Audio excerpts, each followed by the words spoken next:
ముఖ్యమంత్రి దార్శనికతకు ప్రతిరూపమైన క్వాంటమ్ వ్యాలీతో రాష్ట్రంతో పాటు దేశ ముఖ చిత్రమే మారబోతోందని, దీంతో యువతకు ఉజ్వల భవిష్యత్తు సొంతమవుతోందని విజయవాడ ఎంపీ కేశినేని శివనాథ్ అన్నారు. ఆంధ్రప్రదేశ్ రాష్ట్ర నైపుణ్యాభివృద్ధి సంస్థ ఏపీఎస్ఎస్డిసి కేశినేని ఫౌండేషన్ ఆధ్వర్యంలో శుక్రవారం నగరంలోని పీబీ సిద్ధార్థ ఆర్ట్స్ సైన్స్ కళాశాలలో మెగా జాబ్ మేళాను MP Kesineni Sivanath, MLA Gadde Rammohan Rao, collector doctor G Lakshmisha, కళాశాల ప్రిన్సిపల్ డాక్టర్ ఎం రమేష్, స్థానిక ప్రజాప్రతినిధులు, అధికారులతో కలిసి ప్రారంభించారు. జాబ్ మేళాలో 35కు పైగా సంస్థలు పాల్గొన్నాయి. ఎస్ఎస్సి, ఇంటర్, ఐటీఐ, డిప్లొమా, ఏదైనా డిగ్రీ, బీటెక్, పీజీ విద్యార్హతలతో ఉద్యోగాలు ఇచ్చేందుకు సంస్థలు ఇంటర్వ్యూలు నిర్వహించాయి. ఈ సందర్భంగా కేశినేని చిన్ని మాట్లాడుతూ, రాష్ట్ర ప్రభుత్వం ఉద్యోగ అవకాశాల కల్పనతో పాటు ప్రతి ఇంటి నుంచి ఒక పారిశ్రామికవేత్త కావాలనే ఉద్దేశంతో ఎస్ఈఈ, డిఏపీ ద్వారా పెద్ద ఎత్తున నైపుణ్య శిక్షణ కార్యక్రమాలు నిర్వహించనున్నట్లు తెలిపారు. ఉచితంగా భోజనం వసతి కల్పిస్తూ నైపుణ్య శిక్షణ కార్యక్రమాలు ఏర్పాటు చేయనున్నట్లు వెల్లడించారు. కార్యక్రమంలో కార్పొరేటర్ సిహెచ్ ఉషారాణి, జిల్లా నైపుణ్యాభివృద్ధి అధికారి ఎస్ శ్రీనివాసరావు, డిఆర్డీఏపీడీ ఏఎన్వి నాంచారరావు, జిల్లా ఉపాధి కల్పన అధికారి సిహెచ్ మధుభూషణ్ రావు, ప్రజాప్రతినిధులు, వివిధ శాఖల అధికారులు, కళాశాల సిబ్బంది తదితరులు పాల్గొన్నారు. ఇవాళ ఆంధ్రప్రదేశ్ ప్రభుత్వం skill development, AP skill development corporation, SEEDAP ఆధ్వర్యంలో కేశినేని ఫౌండేషన్ సహకారంతో ఇవాళ జాబ్ మేళా విజయవాడ తూర్పు నియోజకవర్గంలో విజయవాడ నగరవాసులందరికీ అందించడం జరిగింది. మేము గౌరవ ముఖ్యమంత్రి గారు 20 లక్షల ఉద్యోగాలు కల్పించే ధ్యేయంగా ఈ ప్రభుత్వం పనిచేస్తుంది, కూటమి ప్రభుత్వం పనిచేస్తుంది ముఖ్యమంత్రి గారి నేతృత్వంలో. దానిలో భాగంగానే ఈ మెగా జాబ్ మేళా ప్రతి నెల ఒక నియోజకవర్గంలో, ఎన్టీఆర్ జిల్లాలో ఉన్న 7 నియోజకవర్గంలోనూ జాబ్ మేళా పెట్టే విధంగా క్యాలెండర్ కూడా రూపొందించడం జరిగింది.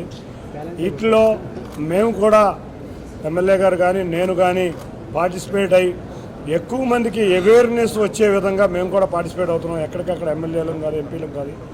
ఎందుకంటే ఇవాళ విజన్ 2047 కానీ, వికసిత్ భారత్ 2047 కానీ, స్వర్ణాంధ్ర 2047 కానీ రావాలి అంటే అది ఇక్కడ ఉన్న యువకులు వల్లే, ఇక్కడ ఉన్న విద్యార్థుల వల్లే సాధ్యం. కాబట్టి వాళ్ళందరూ కూడా కాలేజీ అయిపోగానే రైట్ డైరెక్షన్లో నడవాలని గౌరవ ముఖ్యమంత్రి గారి కోరిక. అదేవిధంగా జాబులే కాదు, స్కిల్ డెవలప్మెంట్ ఇచ్చి ఎంటర్ప్రెనర్ల కింద కూడా తయారు చేయాలని గౌరవ ముఖ్యమంత్రి గారి యొక్క కోరిక. ఆయన ఎన్ ఎంటర్ప్రెనర్ ఇన్ ఏ హౌస్ అనే నిదానంతో మొత్తం రాష్ట్రం అంతా కూడా ఇటువంటి కార్యక్రమాలు చేపట్టడం జరుగుతుంది. జాబ్ మేళాలే కాదు, స్కిల్ డెవలప్మెంట్ ఆధ్వర్యంలో కానీ, సీడాప్ ఆధ్వర్యంలో కానీ వాళ్ళకి అవసరమయ్యే ఖర్చులు కూడా సీడాపే భరుస్తుంది. హాస్టల్ వసతి, 8 నెలల డిగ్రీ కోర్సు, స్కిల్ డెవలప్ చేసి వాళ్ళకు ఉద్యోగాలు ఇప్పించే విధంగా. అంతేకాకుండా ఎవరన్నా ఎంటర్ప్రెనర్ అయితే వాళ్ళ మార్కెటింగ్ను కూడా సీడాప్ సంస్థ ఆధ్వర్యంలో తీసుకోబోతుంది. కాబట్టి ఇటువంటి ఎన్నో కార్యక్రమాలు చేసి వాళ్ళ యువతని రైట్ డైరెక్షన్లో నడిపించడమే మేము ఉన్న కర్తవ్యం. చూసాం, గత ప్రభుత్వ హయాంలో యువత అంతా కూడా ఉద్యోగాలు అవకాశాలు లేక రకరకాల అవకాశాలు కోల్పోవడం జరిగింది. మేము ప్రతినిత్యం కూడా ఇటువంటి జాబ్ మేళాలు, స్కిల్ డెవలప్మెంట్, సీడాప్ ద్వారా నైపుణ్య శిక్షణ, అంతేకాకుండా ఎంటర్ప్రెనర్ ఇన్ ఏ హౌస్ ద్వారా ఎంఎస్ఎంఈ లోన్లు, పిఎంఈజీపీ లోన్లు ఇచ్చి ప్రతి ఒక్క ఇంటిలోనూ పారిశ్రామికవేత్తను తయారు చేయటమే ఈ రాష్ట్ర ప్రభుత్వం యొక్క ధ్యేయం. తప్పకుండా ఆ దిశగానే ప్రయాణిస్తున్నామని తెలియజేసుకుంటూ, తప్పకుండా ఇక్కడున్న ఆఫీసర్స్కి నిజంగా చూస్తే ఇక్కడ గద్దె రామ్మోహన్ రావు గారిని, కలెక్టర్ గారిని కూడా ఆదర్శంగా తీసుకోవాలని అందరికీ కూడా చెప్పాం.